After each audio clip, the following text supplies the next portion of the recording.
Hello and welcome to Academy Live, episode 24. 24. Wow, Yes. Still the fingers are here with us. So quick. Yes, and now I'm going to switch between these two cameras to make it a little bit more interactive. As you can see, we are not sitting in a bathroom or restroom or any room with these type of tiles. We are actually in David's studio. Yes, we are in a corner in my studio. We have chosen this corner because these tiles are so the sound will be so vibrant. Yes, vibrant. And nice. Excellent. Because right now in Profoto studio, there's a whole bunch of people sitting there. So we have all the different subsidiaries there from all over the world, and they're having some fun over there, eating. I'm sure they're eating cake or something. Yes. Yeah, I bet they are. And we have you have cake? No, we have no cake. No cake. No cake for us. So today's episode, we're actually going to talk about a trip that we've done, and also which is also the reason why we didn't send or broadcast anything last Wednesday. Exactly, because I think we were up in the sky. Oh, I think we just landed in Helsinki. Yeah. So sorry, guys. Yeah. But so we just couldn't manage to to do any broadcast from Helsinki. We had a little bit of delayed flights. Yes. And but we had a great time in Japan. Yes, and if you hear my voice, it's still still kind of jet lagged and a bit cold too. So Japan was really nice, and I'm still trying to cover up my scars from the interesting evenings out there. Yes. And we got to say hello to our special friend in Japan, Thin Penumbra. Yep. His name was Shin Penumbra, and we called him Thin Penumbra. Yes. But hello, and we got people from Paris here, and we got Thailand here as well, and Spain. I have no sound. No sound. Let's see. Do we have? We have sound here. I do not. Yeah, we see sound. Yes, as it should. If there's anyone else who does not have sound, please write that in the comment, and we will check, because everything looks okay from here at least. So we launched Profoto Academy in English-speaking countries on the 25th of May. Yep. This year. And then later this year, we launched it in German. Yes. With the German subtitles and all the text and everything translated into German. We did that in Photokina, 26th of September. Yep. So we were there on Photokina, doing a lot of stage diving, etc. For all those German photographers out there, they were so happy. Yes. And then, now, we launched it in Japan, in Japanese. Thank you, Joachim and Leo, for confirming that the sound is good. Appreciate that. Thank you. Yes, so we launched it in Japanese, and therefore we went over there for a little bit of a launch event. Yep. And we, I say we, but it was mainly him doing the work.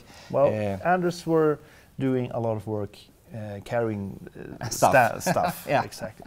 So we had this seminar and 2 workshops where we really dived deep into lights for all those Japanese guys, and I must say that they had the most difficult and tricky and interesting questions ever.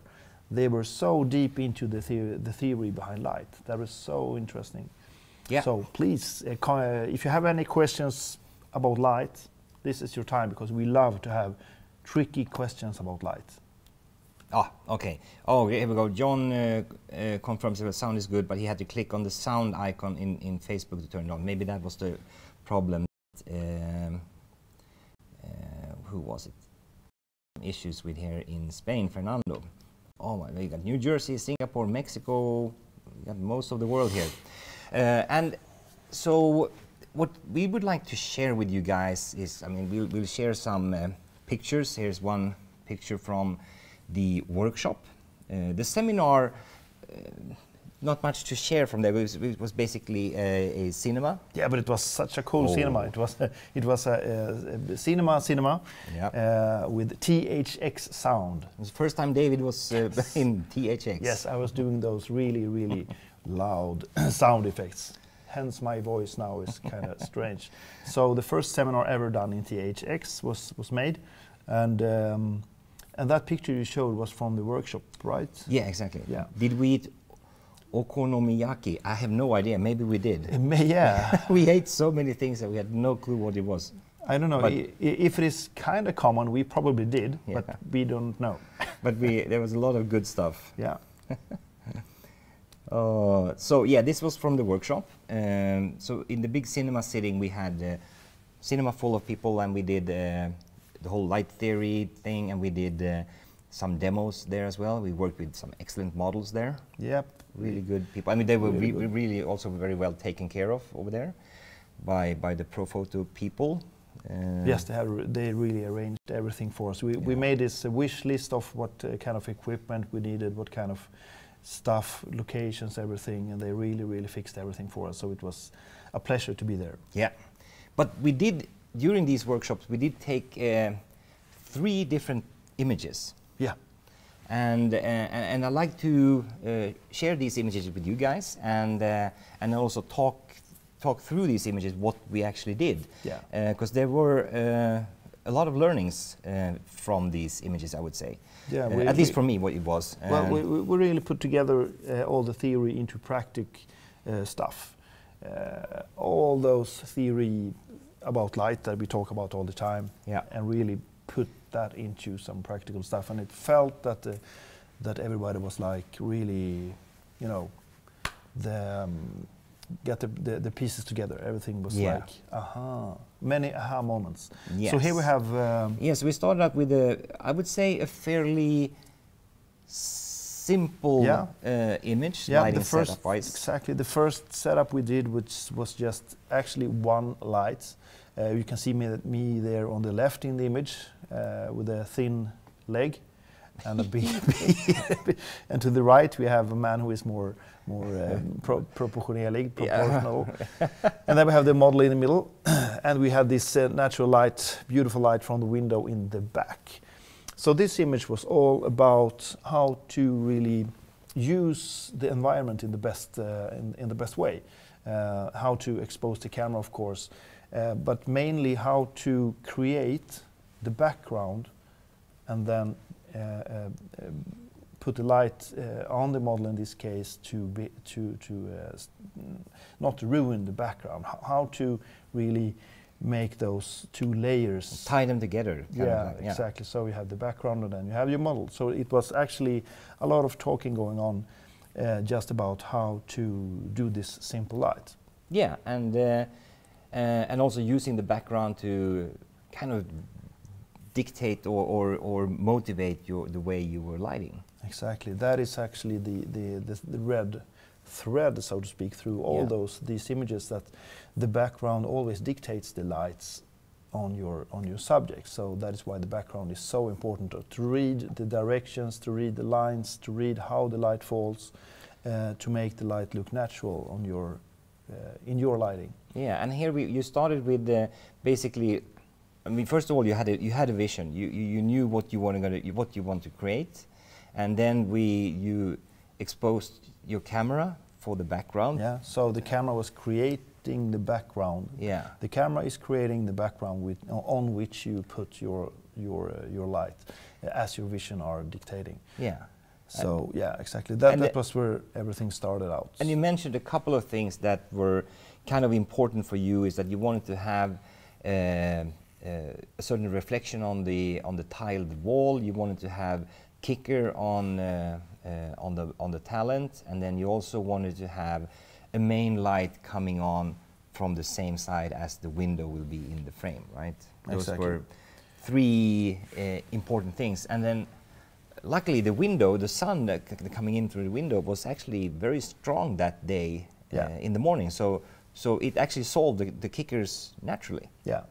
Elsewise, we would have, of course, done the kicker with flash, but now we didn't have to. We had everything from the natural light. But as you can see on the on this image, this is an iPhone image, I guess, or something like that. Yeah, exactly. Yeah. That the contrast is really, really high. We have this really bright window in the background, and the model is kind of dark, quite, yes, very dark. So the trick here is to really find that perfect contrast to make everything look as natural as possible. And I do not know what your next slide is. Ooh, it might be the final image. Oh yes, exactly. So that was the final image, and here we can see the key things here. That we have the window in the background, we have the corner behind that refrigerator that is the darkest. Well, it's dark in the corner. That is really important. So, and then we have the reflection on the left side. And the light on Mr. I don't remember his name, unfortunately, on the model. The direction is, of course, from right, as we saw from the previous image. He has a short light. Yeah, he has a short light. He's standing, so the light can be from another window outside of the frame on the right side, which creates this short light. Yeah. And what also is kind of one thing that we really were talking about was the gradient, actually, from, if you look at the light on his face, and if you look at the light on his chest and stomach, you can see that it is darker on the stomach than on his chest. And that gradient, so it's darker below, that was something we really worked with and did with different techniques. Yeah. And that is something that I think is quite important. It is a small detail, but if you have the flash just straight on, so the whole person is evenly lit, then it will look kind of flashy. Not flashy as in, you know, cool flash. Cool flash, no, but the negative flash. It looks too artificial. Yeah. So that gradient is something I really like to always get in there when we want the light to feel natural. Which is also something you go through this in.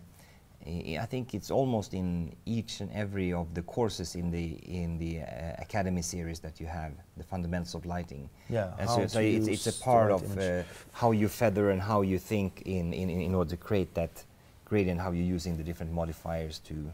Exactly. And what I think that it might look like, I mean, it might sound like it's a small detail, the gradient on this model from top to bottom, but that kind of details are actually kind of important and not so difficult. Yeah, as long as you know them, as long as you know what to look for.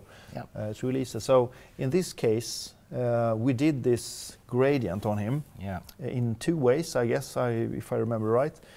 One was by using that softbox, not just straight on him, but we feathered it so the background wasn't all ruined. Yeah. But we also did this tilt. Yeah. Upwards. Upwards tilt. Yeah. Yeah. So we get the gradient from dark down here and bright up here. Yeah. But then we created this new light source, of course, in the ceiling. Oh yeah, that's right. We did use a flag. Yeah. So we flagged it, and we talked a lot about how you should angle a flag, because it isn't just, you know, if you just have a flag in top of it like this, you will actually create a new light source. Even though it's black. Even though it's black. Yeah. So, and this will of course affect the outcome of it. So it's important how you angle the flag, not to create this new too high light source. Yeah. And then we did it the other way. Instead of a flag, instead of tilting, we used a grid. Yes, exactly. Yeah. And as long as when you're using a grid, then you can't feather as much. Then you have to be so much quick. Tighter. Exactly. Light so pattern. yeah, the whole light pattern is so small, so you have to feather it more gently, and it's much smaller movements you can do, but you get it really, really controlled.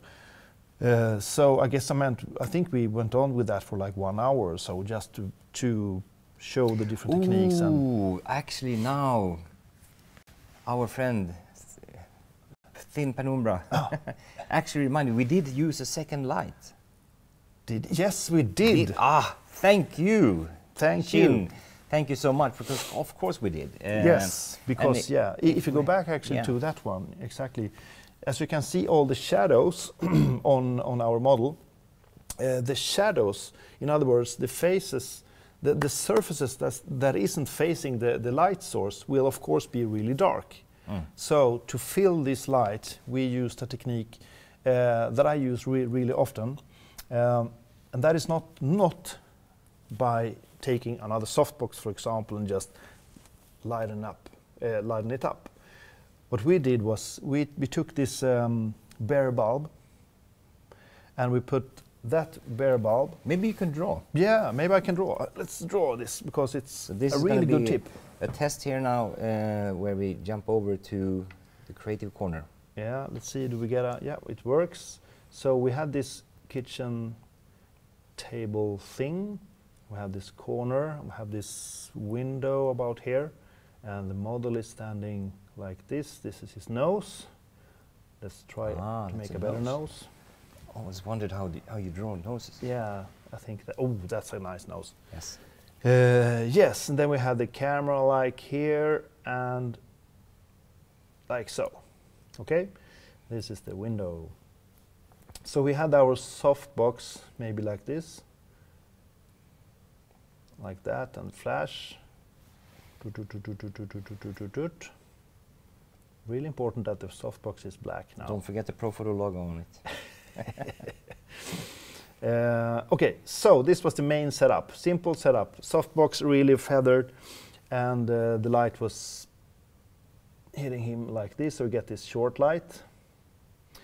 And then all these shadows here, what to do about them, what to do. Yes, that what we did was not, I will actually do this, I think that many people do, because it's kind of common that you put a big light source like this, just to lighten up the shadows. The problem when you do this is that it will probably be kind of visible where you have your fill light, from which direction you have your softbox, and that will actually feel really, artificial. Yeah. And I know that many people do this, but what you need to do is to create a light source that is so big. I mean, the biggest light source ever would be something like this, right? Yeah, that's big. Yeah, that's a really big one. Now, if you have such a big light source, you won't have any shadow edges that will reveal from which direction you have your light source. So we do this by using one single small light. Yeah. And this light will light up the whole room, but we put a flag in front of it so the model doesn't see it. Yeah, since it's a small light source, it would create a lot of hard shadows. Exactly. If the model or any part of the kitchen could actually see that light source. Yes. So he is, so to speak, in the shadow from this small light source. And just by putting the flag really close to the light source, you get a really wide angle of blocking, going backwards. But then we got this huge light source that will take care of all the shadows, all the fill light we need. And the good thing is that we have super control level of this. So all the shadows can be super dark, or we can go up and by 1/10 of a stop, just really tweak that level of how dark the shadows should be. So this was our second light, the fill lights. That basically lightened up all the different shadows that we see in the image. Exactly, and if you look at his face, the shadow that is facing the camera, that is what we wanted, what we really wanted to have control of. Yeah. So in the detail, to 1/10 of a stop, we could really nail that level of contrast. So that was the second light, exactly. Cool. And then we moved over to the second scenario. And here is behind the scenes from that one. Yep, we had the model sitting on the sofa with a foot on the table, which was maybe it wasn't the most hygienic way to place your foot, but no, especially since in most places in Japan you normally take your shoes off. Yeah, so we were really doing some cultural breaking all the rules and being savages. As we are in Sweden. As we are. Yes, we are savages. That's true. We're not hiding our true nature.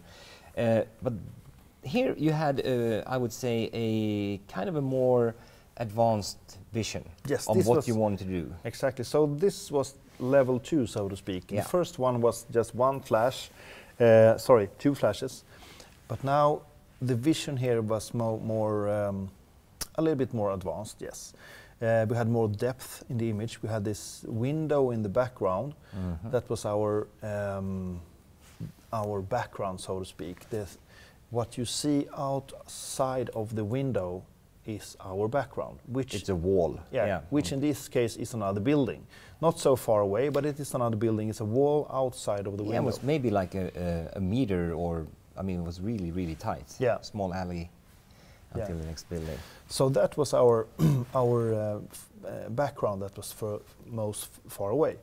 Yeah. So we needed to create that wall to be, blown out. So it will look like the window are really, really bright. So that was our first thing to do, which we did by actually placing a flag in a room next to this room, as you see in the On the left-hand side there was Exactly. another room. So on the left side hand, we had this other room. We put this flash through the window, aimed towards this wall, which created this blown out wall in the background. Yeah. So that was our first thing to do. And as always, we start with the background and light everything forward towards the camera. Going backwards and moving forward. Yeah. Exactly. And I wanted to have shadows coming from, you see the wall behind her, the doors that have these lines everywhere. I want to have shadows from all these lines, what's the word for sprays in English? The window. Yeah. The windowy thing there. The windowy thing there, the black. So you wanted to have lines. those lines coming on the white wall behind her. Exactly. So Yeah. behind the model on the right in the image, we wanted to have shadows, so it looked like it was sunshine coming from the window in the back. That was the whole plan. So we wanted to have light coming.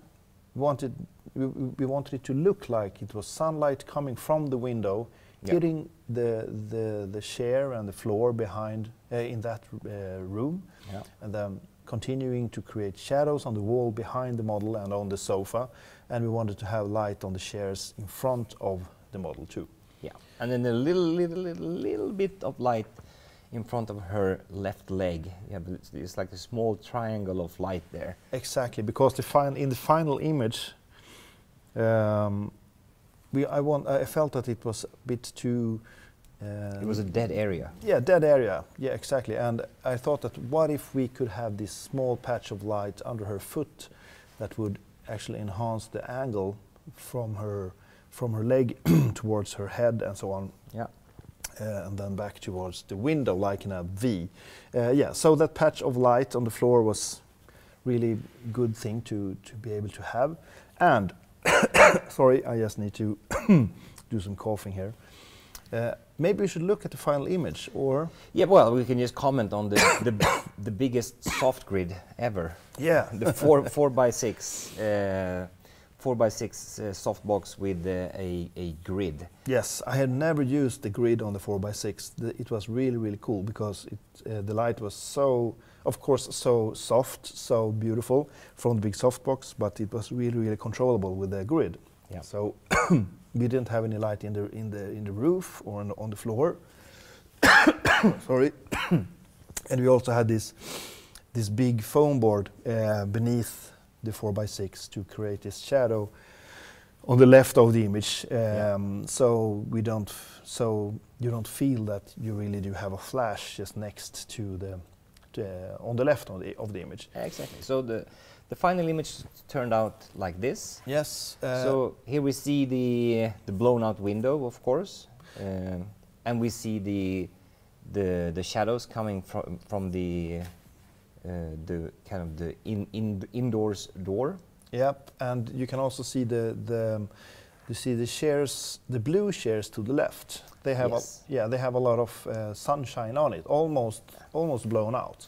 Yeah, on the seat of the chair, which is kind of further away from the window. Exactly. So that fabric, the blue fabric, is almost blown out, and that was something that I really liked. But I didn't want. I didn't want the light to be equally strong everywhere. Yeah. So I just wanted it to be really, really strong on those chairs. And not the whole image would have been ruined if we would have had the same strength everywhere. So how did you solve that? Yeah. So the trick here was we had this small light source. A B1? Yeah, a B1 in B1X, yeah. exactly in the back, not outside of the window, but in the room actually, Yeah. to the left in the image, which you cannot see here. So one small light source that is creating all those hard shadows. Yeah. So that light source is doing all the shadows from all those black lines in the windows and on the chairs and so on. But what we did was we wanted to have the strongest part on the chair, as I said, and then everything else to be maybe one stop darker. Yeah. Or actually two, or maybe three stop darker. I think Exactly. 2 stop darker. Yeah. So what we did was we used a trick that is really common in film. Uh-huh. We used a big ND filter, neutral density filter. Show me. Yes, I'm sure you have one. I will bring one here. Oh, hey. Here we go. So here's a roll of big ND filter. Yes. So basically we were rolling out this. Now we should be all dark. Yeah. So yeah, we put this up like so, in front of that small flash in the room, and well, not we, but I had my head onto that blue couch. Yeah, exactly. Yeah, that's right. You were looking into the light source. Exactly. And then I could see exactly where you should take your knife and cut a small hole. Yeah, that's true. And in that way So we could really nail down exactly where we yeah. would have no ND filter, so to speak, because the hole is no ND filter. So I just had a little piece of white tape, and I just moved it up, left, down, and right, and then I said, okay, there. So when you had the tape right in between your eyes and the light source, then you knew exactly it was perfect. And then I cut a small hole. Yeah. Even though the first day's hole turned out to be the shape of Africa. Yep. So it was not really round, but I was happy with that design. Yeah, it was really, really nice. So then we could have this really strong light onto the chairs, but not anywhere else.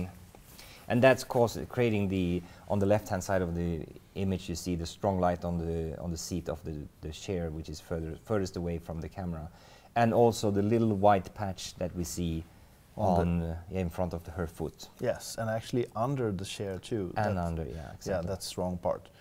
And this is something that nature does all the time. Nature have this thing going on when it's changing the power, because it has maybe trees in front or whatever in front. It makes light more organic. Yeah. When you do stuff Why don't like you that. draw up a little bit of a diagram on that one as well? Now we get to test David's drawing skills. Yes. So the good thing is you're more skilled than I am, at least. So it's okay. not So if this is more skilled than you can create, so well, let's see. You've seen the ones I did for the video that I created with Bianca. That was bad. Well, yeah, I think you're a bit too hard on yourself here. Oh well. Okay, so here we have a small room where we put this flash like this, shining onto the wall of the building outside. So here's the lights. And this room, the bigger room here, with the table, and I think it was a chair here. Yeah, a couple of chairs. That was the background. Then we have this. Why I'm drawing this so small? Can I zoom in like this? Yes, you can. Like that. And then we have this sofa. Like this. I have to be silent while I am drawing, because or else I fall down on the floor. And we have this. You stop breathing. Yeah. And here's a chair. Drawing, talking, then breathing will stop, and that's not good. Exactly. So 2 blue chairs. And we have the model sitting here. We have the famous nose again, and some arms, and some foot on the table, and some foot on the floor. I don't know if you Yeah, that's a Wow. perfect foot. Yeah, that's a perfect. It looks like a horse. Okay, and then we have the camera about here somewhere, maybe even further away. Okay, so this is the ground setup here. The flash in the beginning. Let me just. Where do I change the size of the pen? There we go. I will go on this size, and maybe change the color to some blue color. So this is flash number 1, making the light on the background that will shine through the window. Okay? Then we had flash number 2, this B1 in the corner here. 2, that was doing all those small shadows on the wall here. Burp, burp, burp, burp, like this. But then, since the light spread out of the B1, flash number 2, was too wide, we had to, I mean, when it's too wide, in this case, it would brighten up the ceiling. It will brighten up the floor and everything that in turn will put light on this wall, which is a catastrophe. Yes. Because when that wall is going too bright, you won't have that feeling that the light is coming from the window. That wall needs to be really dark. Yeah. So that is why we put on a... And in general, darker things are, things that are darker are perceived as further away from the camera. Yeah. As well, so you get the three-dimensional feel in it as well. Exactly. So we put this barn door on the B1, so we could cut off the light from the ceiling and from the floor and so on. So we had the correct contrast on the background here. So the background was kept in darkness. That's one of the nicest barn doors I've ever seen. Yeah. it's like it's furry. Yeah, furry barn door. Furry barn door. They are a limited edition David Bischoff furry barn doors. Yes. And then we had the ND filter, as we talked about, like this. It was kind of tricky not to get in the image, but you cut this small hole. Yeah. That was a big hole in the ND filter, so we could have this small patch of light. Let's see if I manage to do it like this.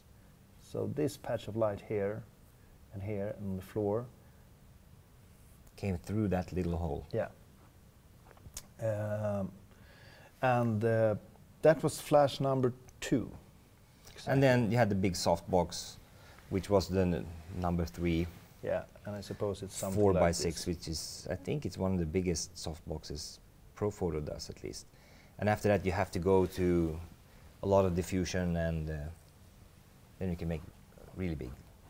Yeah, so we had this big 4 by 6, but Which we did feather as well. yeah, we did feather it Yeah. because we didn't Same technique as same the other one. technique. Exactly, we didn't want to ruin And the background. I was standing behind it, and I can tell you it's not fun to feather a 4 by 6. Yeah, it's kind of big So and heavy. It's a monster. Yeah. And then we had this big flag beneath it, like this, like so. So we had the shadow on the floor. I'm just showing them the concentration that you're in when you're Yeah, drawing. I'm really concentrated here. Yeah. Which will create the feeling that the light is coming from a window that is not starting from the ground but a bit high, which is kind of natural with windows. So yeah, that was it. Cool. And through that we managed to create this picture, and here all the light is artificial. Yeah, no natural There's lights. no natural light, or natural. I still want to see the unnatural light. I'm still waiting for some unnatural, chemically produced electromagnetic radiation. Yeah.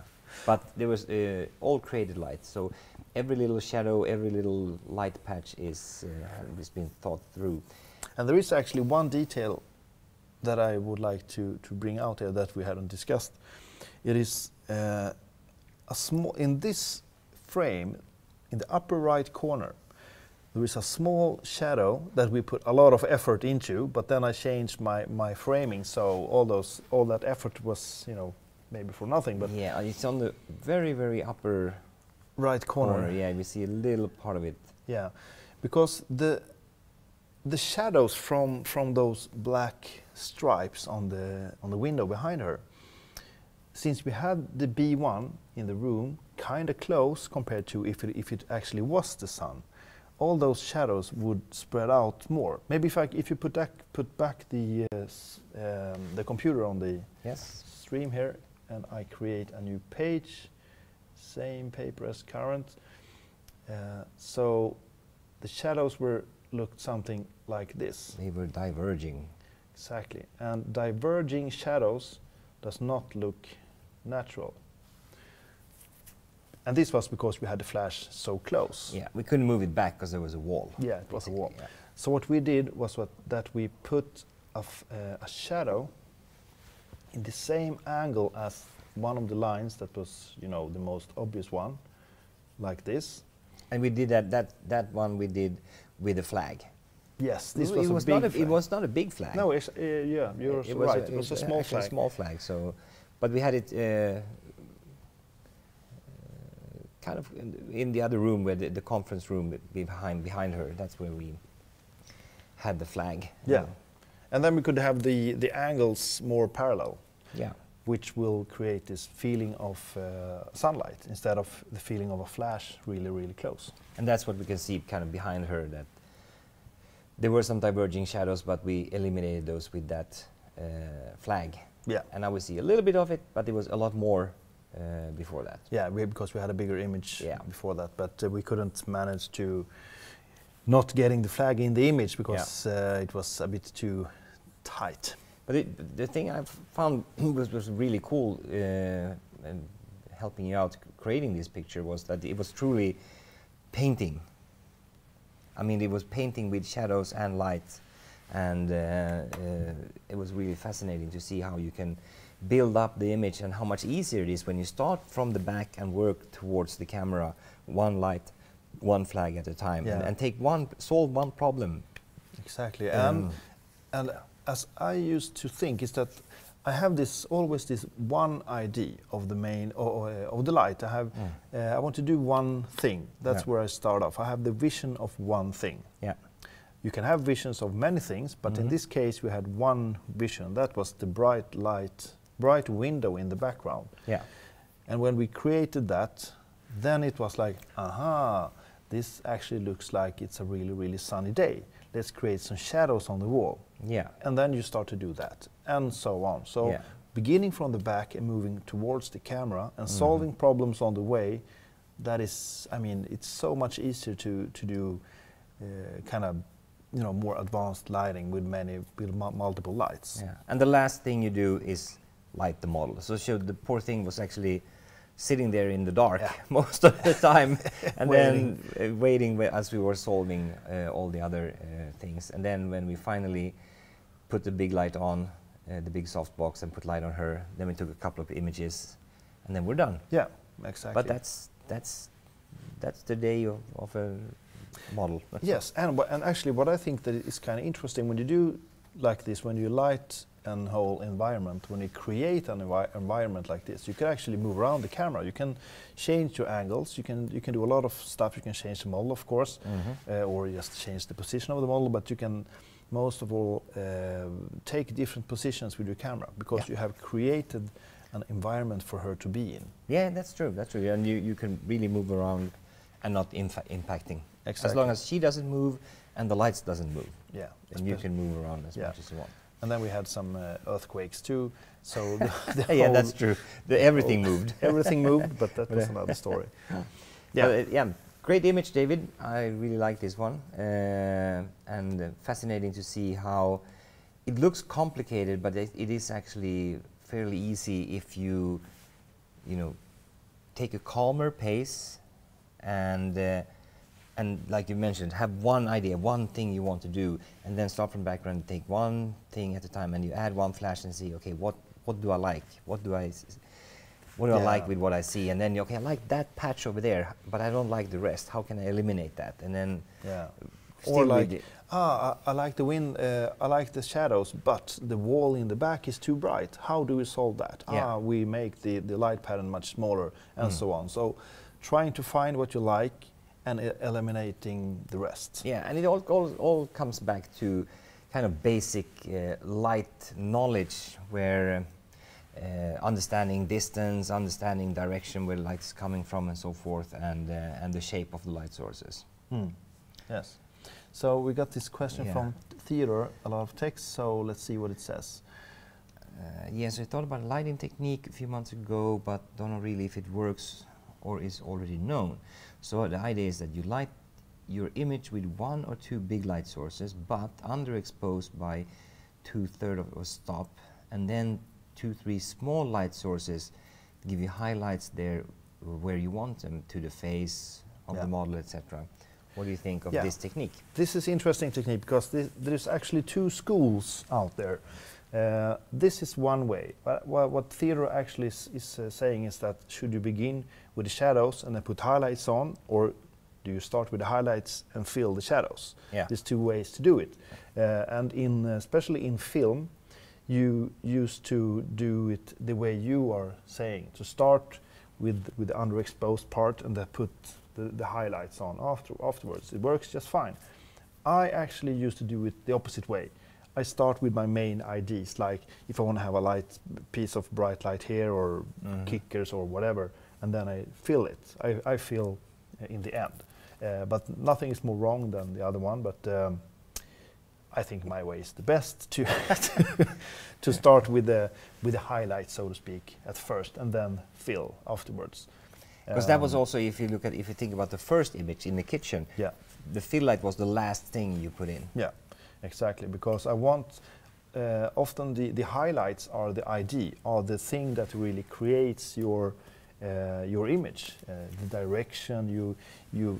I used you as a model here. Yeah. Okay. Thank you. Like if you want to make Anders' hair to look, if this should be in focus of the light, that is the highlight that does that. If I start with that, I can really control that, and then just fill the shadows. Yeah. So I tend to do it the opposite way, but it works just fine, as you say. But I think still, I think it's better to do it the opposite way around. But I should stress that the technique you are talking about is the most common way to do it.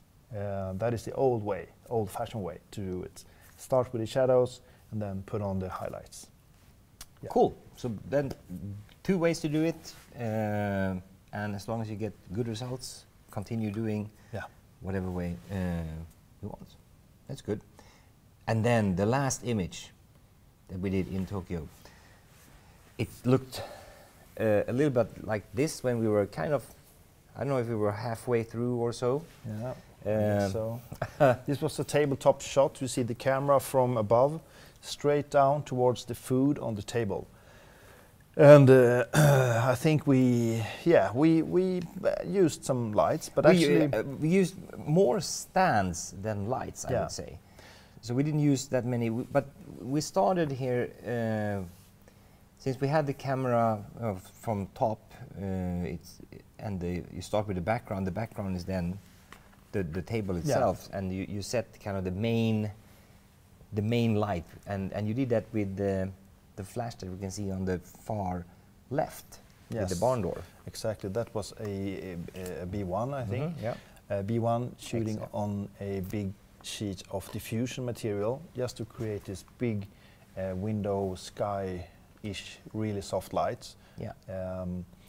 And even if, I mean, we have a barn door on it, and that's mainly because we do not want that light to hit the ceiling, the floors, and the walls, etc. And because then it would take away the contrast in the image, right? Yeah, because I try always to have my shadows as dark as possible. Yeah. Too dark shadows is good because it's so easy to lift the shadows afterwards. Yeah. But still, we can get a big soft light source, because when the light hits the diffusion, you get a bigger light source, but it's much closer. So that's an easy way to create a nice shadow. Yeah. Or nice kind of general light. Ambient light. Yes. And you can see that there is a small flag on the bottom of the diffusion material there, just next to the table. A small, small flag.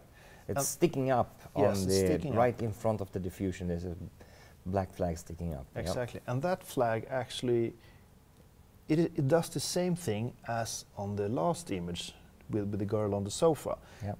the shadow on the floor. Mm. So the light is coming in this image from the left, but since we have this small flag, we create a shadow first, and then the light comes. This creates a feeling of that you have a window a bit higher up than the table. Yeah. And that really creates this feeling of a natural window light. Yeah. And Yes. and then we I actually we do not have any color gels on the flash on the left that is going through the diffusion, but we changed the color temperature on the camera to I think 3,200 kelvins or so. So the whole image was really cold, really blue. yeah. So that mimics that the light from the window is really, really blue. Yeah. And and then we started to create all those small details. Using some small flags, we use a little strip of ND filter to block out, and maybe we should look at the final image. You see, we used before you do that, we actually got a question from Alexander here. How exactly did you mount the camera? Oh, that's a good one. Yeah. So the way we did it is that we took two C-stands, and then we used one of those arms that comes with it, and then we used the grip head. Yeah. And so we have you have a grip head, and you put that on the middle, and then you just attach the arm into the other C-stand, and then on that grip head you can screw on whatever your favorite camera head is. Yeah. From different vendors. So the tripod head is on the grip head that is on the arm, yeah, and then the camera on the tripod head. exactly. So this is that's actually a a really simple way. simple and sturdy way of having your camera from below, from above. Yeah. You could do it with, what do you call them? The monster poles. and Yeah, the studio stands, the real a real studio stand. I don't know what they call it, except of just a studio stand. I mean, you can pay like 40,000 euros and buy one of those big studio camera stands. But then you also had another way where you use the big poles, the thick ones. Yeah, you mean like the super boom? The Super boom, exactly. Yeah, exactly. That's the word I was boom. looking Yes, for. a big boom. Yeah. Yeah. So those are the kind of things you can do in a studio when you have when you don't have to run around with all the products. But even with two C-stands and the arm and the grip head that's a really simple way of doing Yeah. something that could be kind of complicated, and you can get really high. Not that sounded weird, but you can have the camera really high up. Yeah.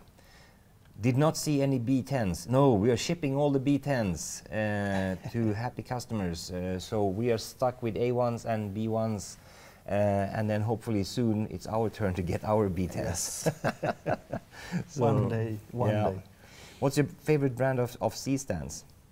My favorite brand, well, I think that all C-stands are great. Avengers are great and so on. But I do have a favorite one, and that is Kupo. Kupo is a brand that I do not know if they exist in Sweden, but they have actually matte black C-stands. Ooh, yes, nice. matte Batman. black Batman C-stands. So Kupo C-stands because they are matte black.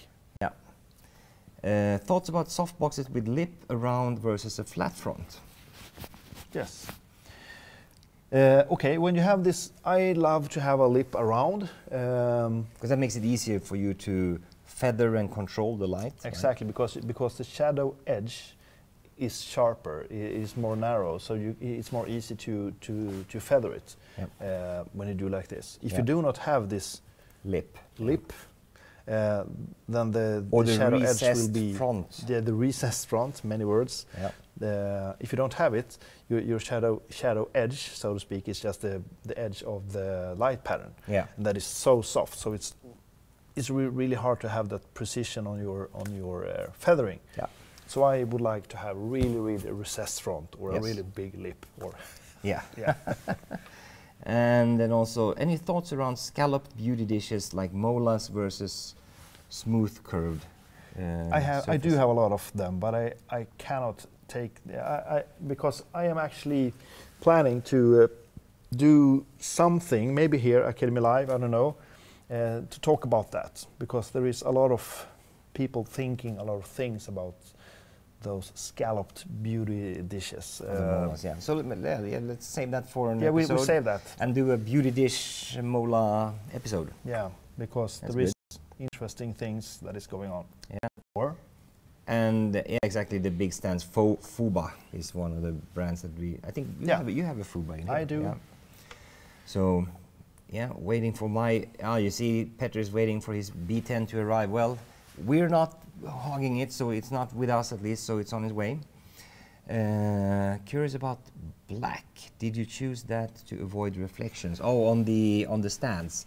Yeah, well, in general, we have a tendency to choose not only black clothes, but also, if as much as possible, black equipment. yeah, because just to as you say, to avoid reflections. Yeah. I mean, there is no good things with reflections. You do not want to have uncontrolled reflections. Yeah. I mean, if black, then good. So And it does look cool, though, as well. And it does look cool. Yeah. Yep. But yep. there is a reason, and that's also why all the photo products are black as well, to avoid them if you're having them in studios, so you don't get any funky stuff. And especially when you're shooting products like this. I mean, product photography is all about having control on the details. Like if you have a bowl or a piece of glass or something, that you will see all the reflections. You don't want to have reflections. Reflections are like never good. So that is one reason. And here we can clearly say that you are much more patient with this than I am. Yes, I am really patient. People. And I actually struggle a lot with product photography, and but it was fascinating again to see how you were working and you thinking, because you were talking your way through every single light. You were talking about, okay, so now you added one A1. You say, okay, now the lemon is burned out. So how can I adjust that? And we had this conversation.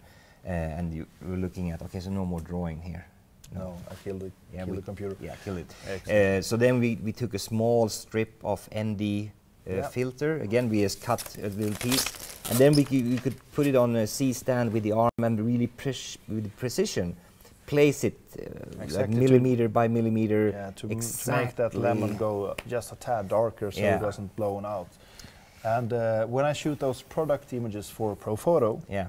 The black ones. Yeah, we there is ND filters and a lot of stuff going flags on and everywhere, just to control all those reflections and the levels of light. Yeah, here we have another. Here's angle. One image. I think I'm actually right now I'm putting the ND filter or something in place here. Yeah, and what I used to do, the same technique, the same psychology as with the last image with the girl, that I have an ID, I put the flash on, I look at my ID, and if I like it, I like it, but I also look at what else is going on. Yeah. And maybe I see something that I like, and I probably will see something that I don't like. Yeah. And it's all about eliminating, blocking out those details that I don't like. Yeah. Just to save just the piece that I do like. So now I think it's time to review the third and final image that we did in the workshops in Tokyo. Tabletop, food photography, bam. Yeah. So we see the blue light is coming. The direction of the blue light is actually from left to right. Yeah. But we do have this shadow that starts the image on the left side. You can see the flowers. The yellow flowers are darker in the bottom, and they go brighter as high when they are going towards the camera. And that is because they are within the shadow first, and then they are protruding, what's the word?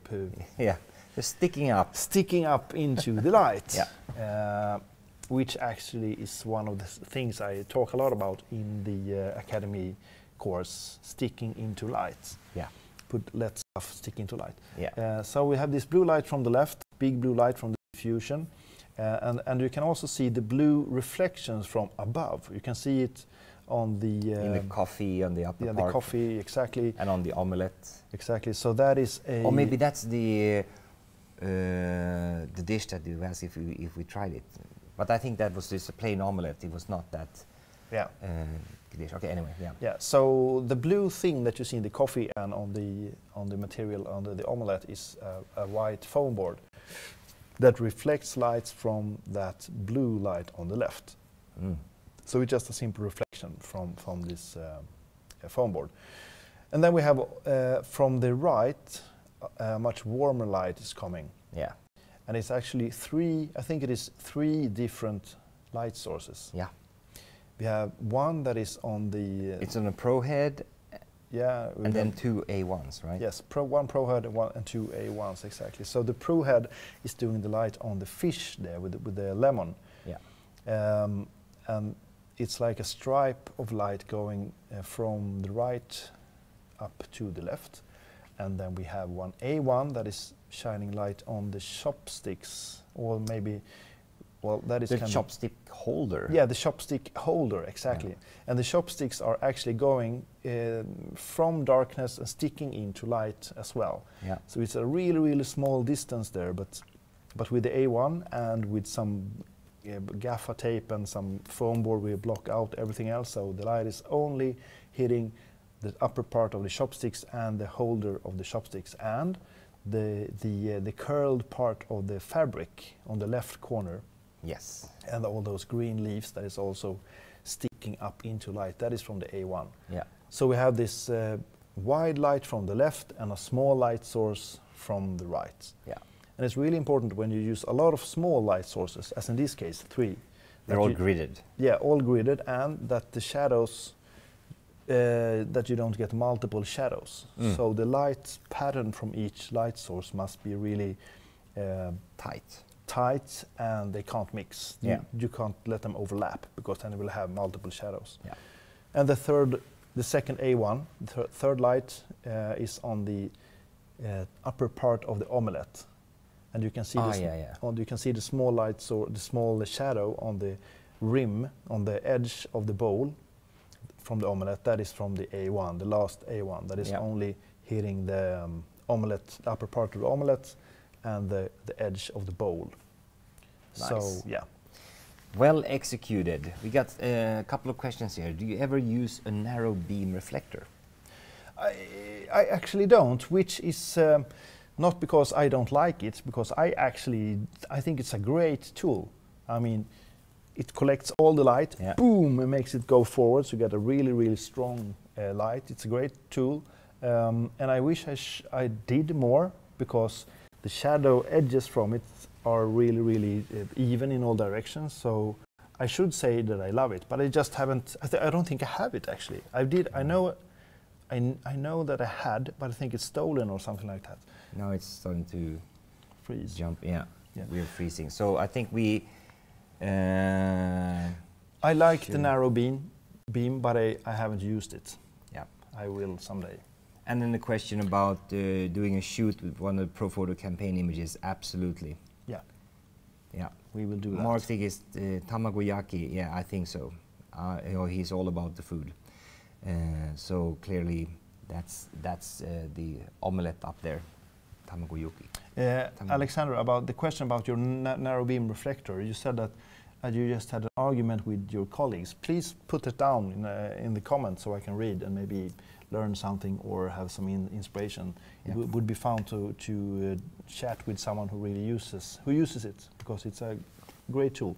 Now it looks like we're shopping, losing bandwidth here. I think we'll round off here, because I think we're losing bandwidth, and we will please continue posting questions down here, and we will answer them. Yeah, we will. Yes.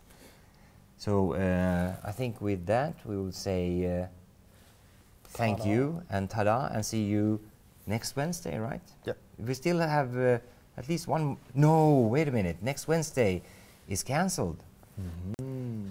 Yeah, because we are. Yeah, we are in a different place. Yes, we are recording some new, maybe some exciting stuff for Profoto Academy. Who knows? Who knows? Yeah.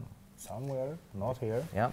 So there might be some interesting revelations or information coming very soon, but I think we save that for the next time. Yeah. Okay, thank you guys so much for listening in, and if you have any questions regarding those 3 images or how he was thinking, and or how I cut holes in the shape of Africa, one of my specialties. Yes. I Please do use a sharp knife. He didn't. It was sharp at one point, but I used it for too long. I need to drop it in for sharpening. Anyway, thank you so much, everybody, and see you not next Wednesday, but the Wednesday after. Yeah. Okay. Cool. Bye bye. Bye bye.